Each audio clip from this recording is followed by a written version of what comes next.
found a super interesting link between the Freemasons and the Great Pyramids.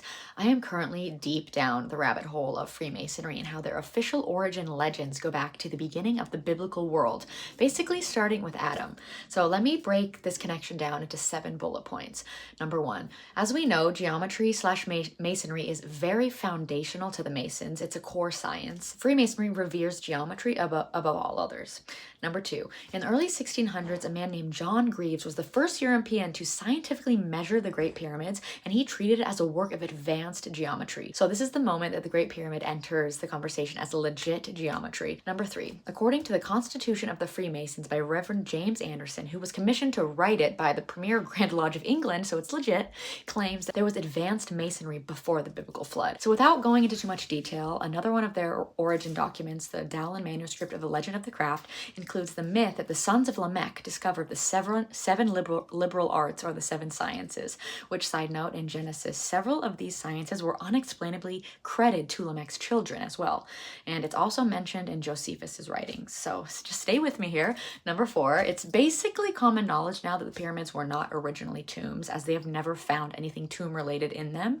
And the theory that they were actually built far longer ago than the mainstream academic state is widespread. If you're not there yet, I'm sure you soon will be. So the idea that the pyramids could have been built pre-flood isn't actually too far-fetched. Okay, number 5. Then the connection between the pyramids and the secret societies goes even further when Karl von Eckharthausen in the late 1700s stated that he believed that Egyptian temples encoded initiatory wisdom and that the knowledge survived catastrophes through symbols. So this idea is also corroborated by the legends of the Pillars of Lamech. Long story short, the children of Lamech feared that the world would be destroyed.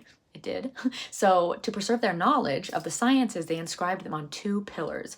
And after the flood, they were said to have been found by Hermes. But the first explicit, direct written connection between Freemasonry slash geometry and the Great Pyramid specifically appears to the early to mid 1800s. That connection is most clearly articulated by Charles Piazzi Smith, where he argued that the Great Pyramid was not just a tomb, but a monument encoding advanced geometry, precise measurements, and divine order. And he suggested that Masonic geometry and symbolism echoed the same mathematical and cosmic principles he believed were embedded in the pyramid's design. To tie all of this together, you have Freemasonry revering geometry as sacred. You have the origin of the 7 sciences, one of which is geometry, tying into the origins of Freemasonry. And then you have ancient structures defined by extreme geometric precision. You have legends about knowledge surviving the flood through form. I have noticed lots of patterns throughout history that point to a strong connection. And I'm not saying that the pyramids built the pyramids, but they definitely revered them. And whoever did build them seemed to have wanted to pass down knowledge and did it in a way that survived the deluge.